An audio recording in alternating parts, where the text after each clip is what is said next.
बिस्मिल्लाहिर्रहमानिर्रहीम। अस्सलाम वालेकुम माय डियर स्टूडेंट्स, कैसे हैं आप? उम्मीद करता हूँ आप खैरियत से होंगे। 9th क्लास, आज का हमारा जो टॉपिक है वो deforestation and over hunting. Deforestation mean जंगलात की कटाई, जंगलात को काटना, और ओवर हंटिंग शिकार करना, ज़्यादा शिकार। इनसे क्या क्या बायोडाइवर्सिटी को नुकसान पहुँच रहा है, क्योंकि हम टॉपिक पूरा जो हमारा टॉपिक है impact of human on biodiversity, इंसान का बायोडाइवर्सिटी पर क्या असरात हैं। क्योंकि 10 साल पिछले जो पिछले 10 ईयर्स गुजरे हैं, उसके अंदर देखा गया है कि बायोडाइवर्सिटी को ह्यूमन एक्टिविटीज़ की वजह से बहुत ज़्यादा नुकसान पहुंचता जा रहा है। तो अब हम देखते हैं डिफॉरेस्टेशन की पहले जो है वो डेफिनेशन का हमें पता होना चाहिए कि डिफॉरेस्टेशन है क्या। कटिंग डाउन ऑफ ट्रीज, दरख्त को, जंगलात को काट देना for the conservation of a forest in non forest land, कि जंगलात वाली ज़मीन को दरख्त वगैरह काट कर, ठीक है, वहाँ से उसको बिल्कुल साफ कर देना, क्लियर कर देना, जंगलात दरख्त वगैरह को काट देना डिफॉरेस्टेशन कहलाता है। अब हमें पता होना चाहिए कि causes and effects of deforestation, कि जंगलात की कटाई हम क्यों करते हैं और इसके असरात क्या मुरतब होते हैं बायोडाइवर्सिटी पर और ख़ुद हमारे ऊपर। तो हम सबसे पहले देखते हैं इसके काजेज कि क्यों जो है वो इसको काटा जाता है दरख्त को। Sometimes there is slow forest degradation and sometimes sudden. बाज़ औक़ात ये होता है कि जंगलात की कटाई जो है वो फौरी तौर पर होती है, बहुत जल्दी तेज़ी के साथ, और बाज़ टाइम होता है कि ये प्रोसेस स्लो होता है। इसकी वजह क्या है? इसकी सबसे बड़ी वजूहात के अंदर शामिल है कि अर्बन एरियाज़ की डेवलपमेंट। क्या है भला?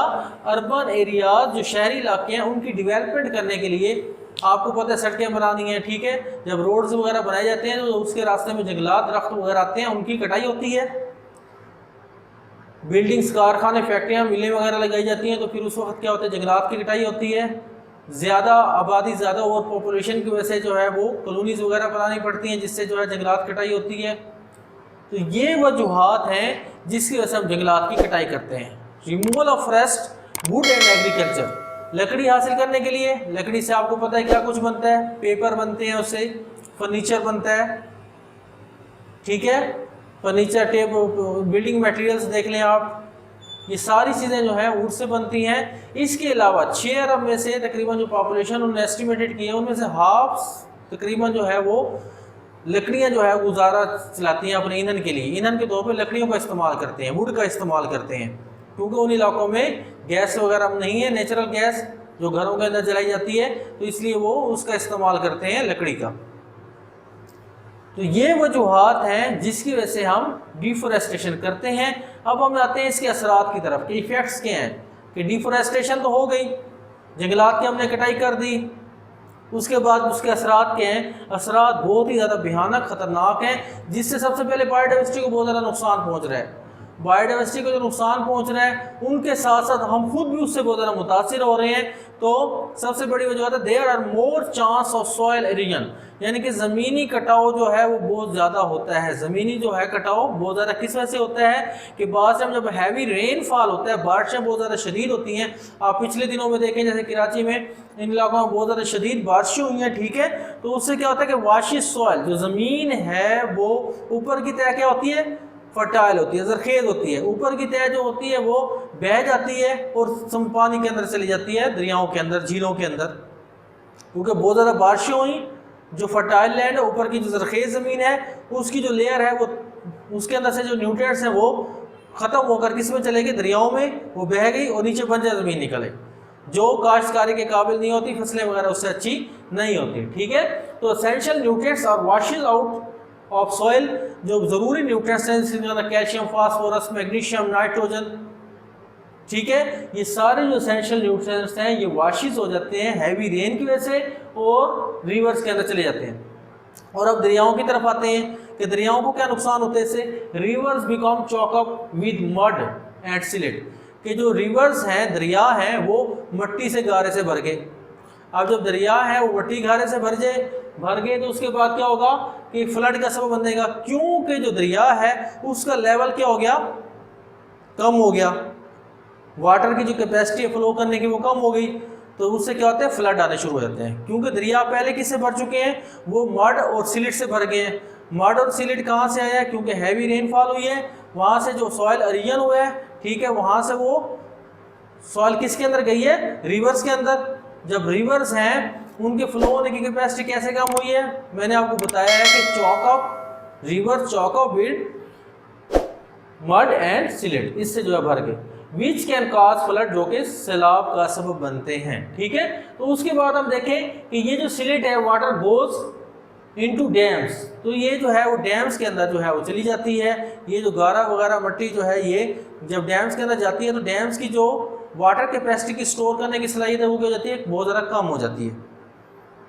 अब जो वाटर जो है स्टोर करने की सलाहियत क्या कम होगी? हमें पता है कि हम जो डैम है उससे एक तो इलेक्ट्रिसिटी जनरेट करते हैं, दूसरा जो पानी है वो अपने दरियाओं नहरों के अंदर छोड़ते हैं, कैनाल्स के अंदर, ताकि हमारी ज़मीन को सराब किया जा सके, उससे फसलें अच्छी से अच्छी पैदा हों। लेकिन जब डैम्स की कैपेसिटी कम हो जाएगी, एक तो पानी हम अपनी जो है फसलों को नहीं मुनासिब दे सकेंगे, टाइम पर दे सकेंगे या कम मिकदार में देंगे जिससे फसलें अच्छी नहीं होगी। दूसरी जो हम इन डैम्स है इनसे हम इलेक्ट्रिसिटी जनरेट करते हैं। क्या जनरेट करते हैं? इलेक्ट्रिसिटी। वो इलेक्ट्रिसिटी क्योंकि सबसे जो सस्ती जो बिजली पैदा होती है, प्रोड्यूस होती है, वो यही पानी से जो है, वाटर से जो इलेक्ट्रिसिटी प्रोड्यूस होती है, इसकी जो कॉस्ट वैल्यू है वो बहुत ज़्यादा कम होती है।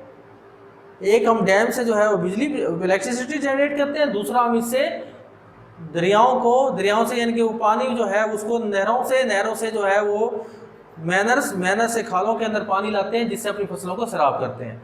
अच्छा, इसकी एक और बड़ी वजूहत क्या है? Decrease transpiration. ट्रांसपरेशन क्या हो जाता है? डिक्रीज हो जाता है। जब हम जंगलात की कटाई करते हैं तो ट्रांसपरेशन डिक्रीज होगा, क्योंकि पौधों की सतह से पानी बुखारात बन के उड़ता रहता है। The loss of water from plants surface through evaporation is called transpiration. तो ट्रांसपरेशन पौधों की सतह से पानी बुखारात बनकर उड़ता रहता है। जब पानी बुखारात बन के उड़ेगा तो फिर क्या होगा? पानी की कमी हो जाएगी। जब पानी की कमी कैसे होगी? मैं आपको बताता हूँ कि जब ट्रांसपरेशन का अमल कम होगा तो जो क्लाउड्स की फॉर्मेशन है वो भी क्या हो जाएगी? कम हो जाएगी। जब क्लाउड्स ट्रांसपरेशन का अमल कम होगा, क्लाउड्स जो है वो बादल कम से कम बनेंगे, तो उससे बारिशें क्या होंगी? कम होगी।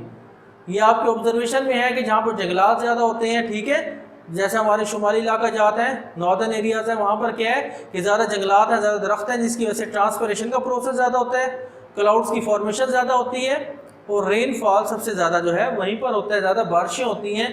तो इसलिए जब जंगलात की कटाई हो जाएगी तो बारिशें क्या हो जाएंगी? कम से कम हो जाएगी। तो ये इसके इफेक्ट्स देख लें कितना ज़्यादा हम इससे मुतासिर हो रहे हैं। एक और चीज़ जो है वो कार्बन डाइऑक्साइड गैस, हमारे जो इन्वायरमेंट है इसके अंदर बहुत ज़्यादा इंक्रीज हो रही है।